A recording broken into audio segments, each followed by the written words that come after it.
If you think luxury watches only increase in price, I've got news for you. Between 2022 and 2025, the watch market experienced one of the most surprising crashes in recent history.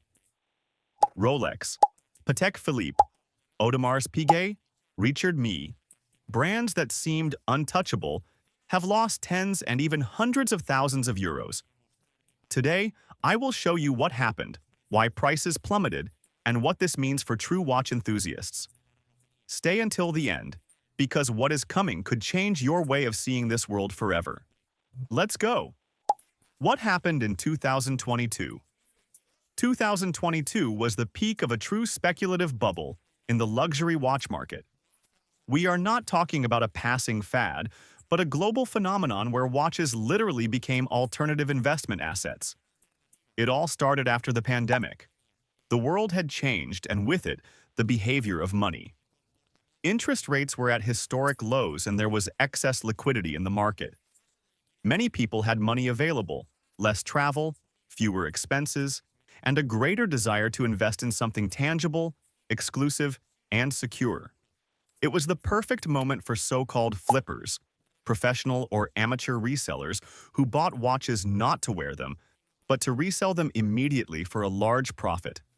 Some models like the Rolex Daytona, the Patek Philippe Nautilus, or the Audemars Piguet Royal Oak tripled or even quintupled their list price in the secondary market. And this is where social media comes in. YouTube, TikTok, and Instagram began to showcase these watches as symbols of status, investment, and financial success. Influencers, traders, and YouTubers created content with titles like "The Watch That Made Me $20,000 in a Week" or "Why Rolex is Better Than Bitcoin." Watchmaking stopped being just a passion and became a way to speculate. Prices skyrocketed uncontrollably. An Omega Snoopy that cost $10,000 at retail was selling for $35,000 in resale. A Nautilus 5711, which cost $35,000, was sold for more than $150,000. And the craziest part, there were waiting lists of years, but resellers had the watches available instantly for triple the price. It was like the Bitcoin of watchmaking. If you bought it today, it would be worth more tomorrow. And if you waited a week, it would be worth double. But, like every bubble, eventually, something had to burst. The Great Crash. And when it did, no one was prepared for the fall that was coming. In 2022, central banks began to aggressively raise interest rates to curb global inflation. That meant one thing: easy money was over. With more expensive loans and less liquidity in the market, people stopped spending on luxury goods. It was no longer so easy to finance an impulsive purchase of $40,000. The market started to cool down rapidly. At the same time, many of the resellers, the famous flippers, began to get rid of their inventory. There was no longer a waiting list or desperate demand, just more watches in circulation and fewer people willing to pay absurd prices. The hype died down. The viral content about how to make money with your Rolex began to disappear, and the prices that had skyrocketed started to plummet dramatically. Let's look at some real examples. Rolex Daytona, from €127,254, fell to €65,184, 48.7%. Patek Philippe Nautilus, from €342,069, dropped to €172,823, 49.4%. Audemars Piguet Royal Oak Chronograph, from €102,993 to €44,108, 57.1%. Richard Mille RM055, from €441,408 to €259,557, 41.2%. Rolex Hulk Submariner Green, from €30,231 to €17,790, 41.1%. And these are not marginal watches. They are some of the most coveted models on the planet. Many got in late, bought expensive, and today they have an incredible piece. Yes, but it's worth half of what they paid. For some, it was a lesson in financial humility. For others, an opportunity to enter the market, finally, at more reasonable prices. But the truth is that the watch stopped being an immediate investment and returned to being what it always was: a piece of emotional, technical, and cultural value. Why did the market fall? Key factors: end of easy money, saturation of hype models, increase in supply in the gray market, consumer fatigue, natural adjustment of perceived value. What rises quickly falls faster if not supported by real value. The role of social media. In the midst of the market frenzy, social media played a key role.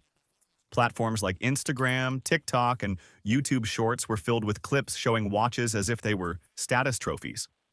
We saw influencers showing off their Audemars Piguet, Rolex Daytona, or even Richard Mille while getting out of Lamborghinis. They would have coffee or simply flex in a mirror. Many used the watch just for the photo, the reel, the like, and then returned or resold it. The algorithm rewarded luxury, the shine, the myth of, "This watch is worth more than a car." And so, thousands of people began to see watchmaking not as a passion, but as a competition of appearance. But many bought for image, not for passion. The original meaning was lost: the story behind a model, the mechanical complication, the design that takes years to perfect. All that took a backseat to the viral 6-second clip with a Richard Mille in front of the steering wheel.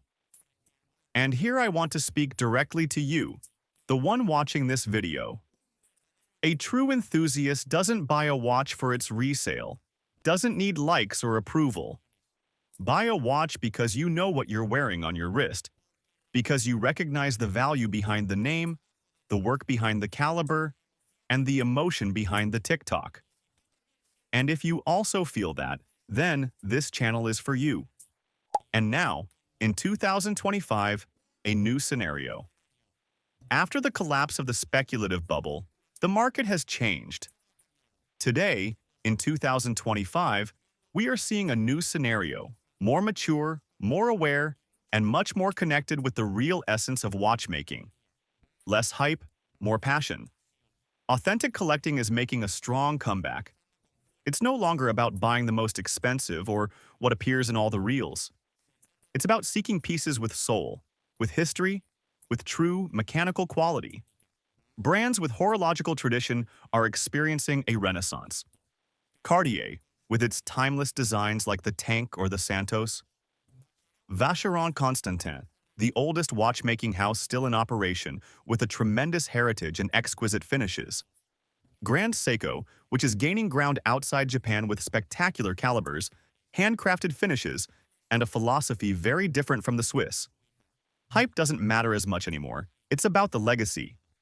The models that are now appreciating in value are not the most visible on social media, but those that were underestimated during the speculative frenzy.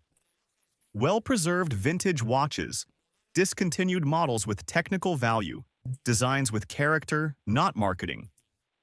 Today, history, design, and mechanics matter more than resale. The watch has returned to being a work of art worn on the wrist, a form of personal expression, an object that connects generations, not just bank accounts.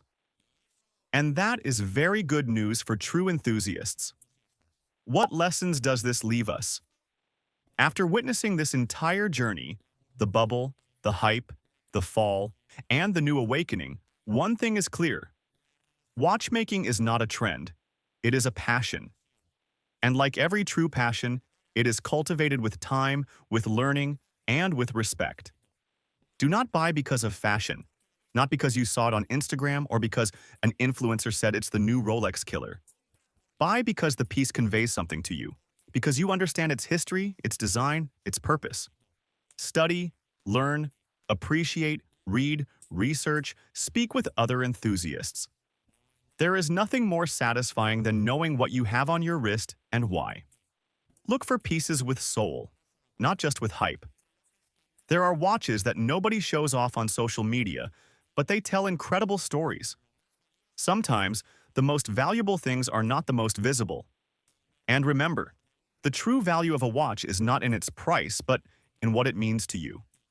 It could be a gift from your father, a personal achievement, a piece you waited years to acquire. And that has no resale price. A good watch not only measures time, it also honors it. Brands that survived better. Not all fell equally. Some resisted the blow better than others. Cartier, thanks to its history, timeless design, and strong female presence, maintained good demand without overvaluation. Grand Seiko gained prestige among enthusiasts due to its Japanese craftsmanship and real value for every dollar invested. Tudor, the little sister of Rolex, not only survived, it grew, offering design, robustness, and realistic prices. Vacheron Constantin, with its historiques and overseas lines, attracted new collectors looking for elegance with depth. These brands focused on substance, not hype. And that made the difference. Will prices continue to fall? Many ask me if now is a good time to buy. And the answer is, it depends. Because we are not just facing a simple price drop. We are facing a market restructuring, a readjustment that is separating hype from real value. In the short term, it is likely that some models will continue to decline. Watches that were artificially inflated by speculation or social media are still adjusting their prices in the secondary market. But real opportunities are emerging there. If you buy wisely, iconic watches that are now at more reasonable values, vintage models with history that are still underestimated, brands that are not on everyone's lips, but offer incredible quality. In the long term, things change. Pieces with history, build quality, and real horological value will continue to gain prestige and even increase in value over time. In contrast, passing trends, purely commercial designs, or those without identity, will continue to decrease or be forgotten. The market is purifying. And that, although it may hurt some, is excellent news for true watch lovers.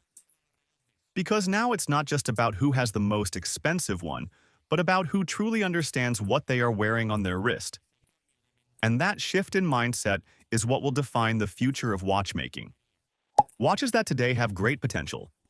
Omega Speedmaster Reduced, Grand Seiko SBGA 211 Snowflake, Cartier Tank Solo, Zenith Chronomaster, Seiko Vintage, Lord Marvel King Seiko. Look for what the crowd is not yet watching. That's where the gems are. The important thing is not how much your watch is worth, but what it means to you. Let me know in the comments which watch you love, even if its price has dropped, and which one you think will rise in the coming years. Like the video if you enjoyed this analysis. Subscribe if you want to keep learning and sharing this passion. And don't forget, at Mundo Relojes, we don't just measure time, we tell stories. See you in the next video.